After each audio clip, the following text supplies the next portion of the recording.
Good evening, everybody. It's Avril from Mitchy Tit Yoga here. It's lovely to see you all. The first thing I'm going to say is, have you realised how much darker it's getting in the evenings? It's 7 o'clock now and it's quite a bit darker than it was earlier on in the week. Just having a little peek out the window. What does that tell us? Oh, that autumn is well on its way, isn't it? I don't think it's been particularly cold today. It has been a bit blowy though. But I hope you have had a great week. I certainly have, been back with all of my little yogis in school.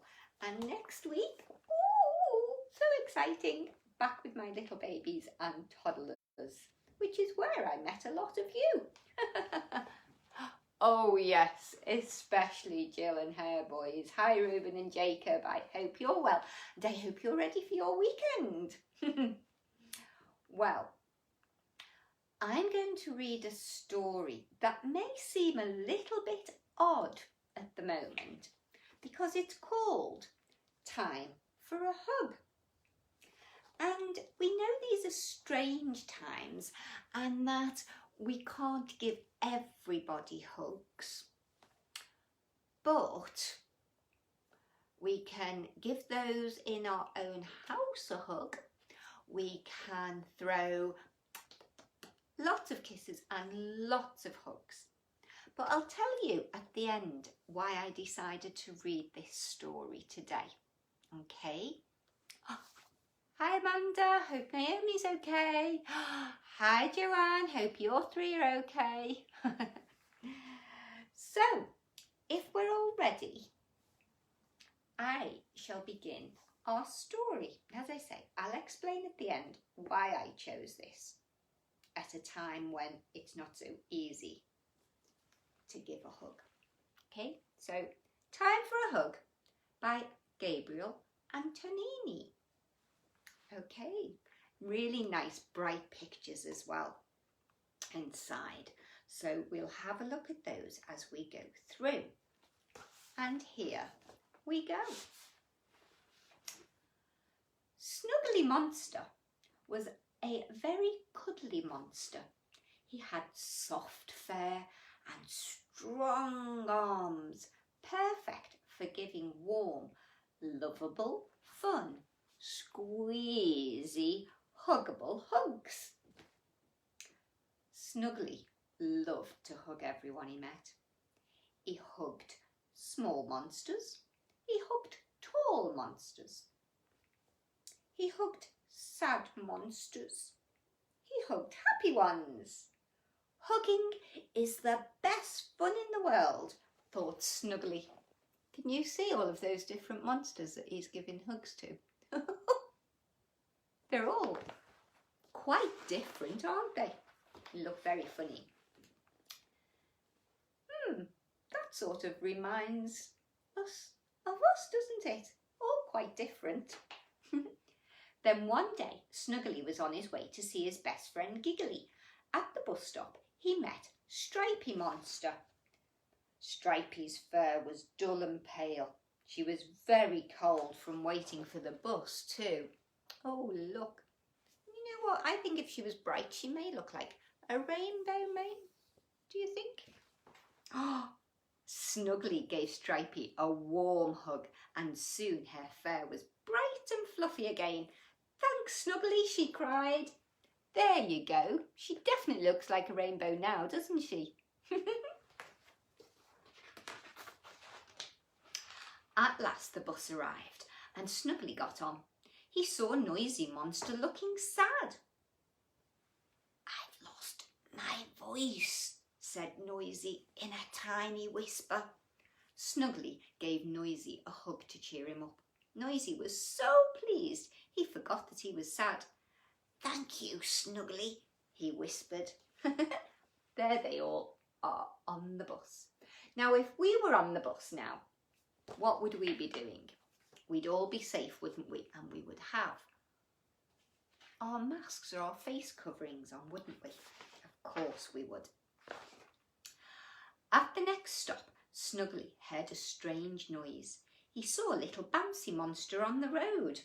He'd bounced into a lamppost and bumped his knee.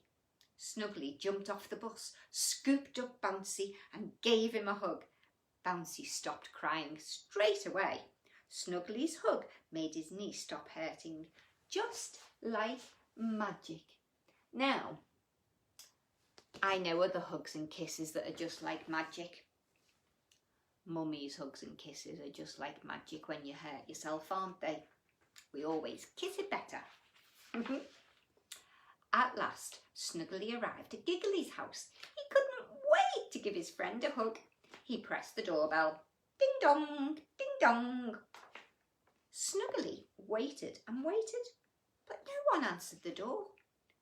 Suddenly, Snuggly heard giggling sounds coming from the back garden. He peeped over the fence and saw his best friend Giggly playing with someone new. This sounds like there could be a bit of trouble here, doesn't it? Let's read on and find out.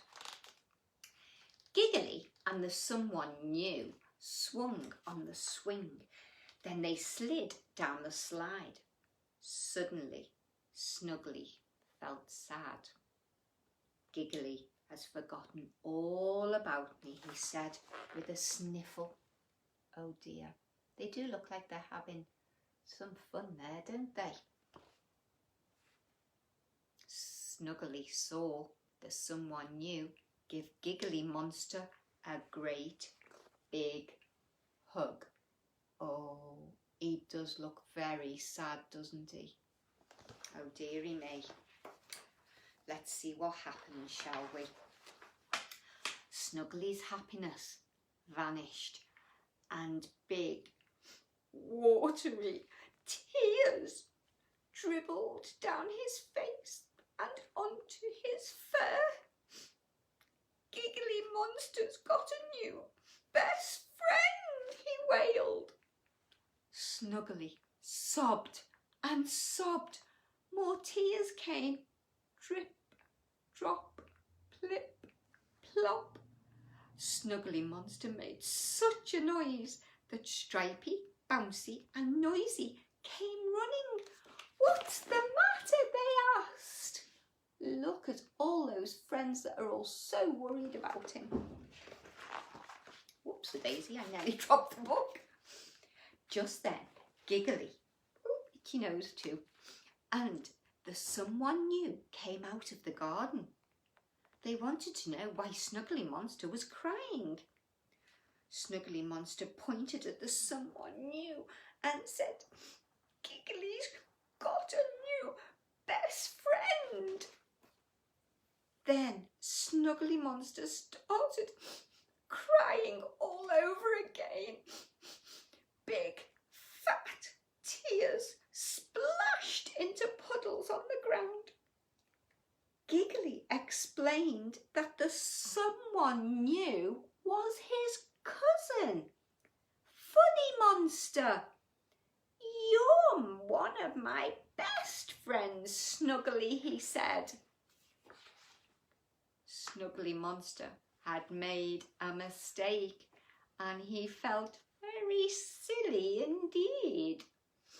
I'm sorry, Funny, he said. I'm sorry, Giggly and Stripey and Noisy and Bouncy. Never mind, said Giggly. Everyone makes mistakes. What you need now, Snuggly, is a great big hug. All the monsters gathered round and gave, a really itchy nose, gave Snuggly Monster the biggest, huggiest hug he'd ever had. Can you see? Oh, look at that. Oh, isn't that wonderful? Oh, that would be great to be able to feel that right now, wouldn't it? That was lovely, said Snuggly Monster. All his tears dried up and suddenly he felt happy again. Come on, everyone, said Giggly. Let's all play in the garden. The monsters had fun all afternoon, playing lots of games, and Snuggly was back to his old self. He gave everyone lots of hugs, and he felt happier than ever. Oh, look, they're all having so much fun. Yippee! That night, Snuggly Monster cuddled up in bed with his teddy. He remembered the lovely hug from all his monster friends. I love giving hugs, but I love getting them too, thought Snuggly. Then he settled down to a lovely, huggly, snuggly sleep. There we go. That was lovely, wasn't it? Ooh! Now, for those of you that know me, you know I am one of the most huggable people. I love giving hugs. Just give hugs to everybody. I love hugs. And it's very, very difficult for everybody at the moment because we can only hug those people that live in our home. But as I said earlier, we can throw out lots of kisses. We can throw out lots of hugs.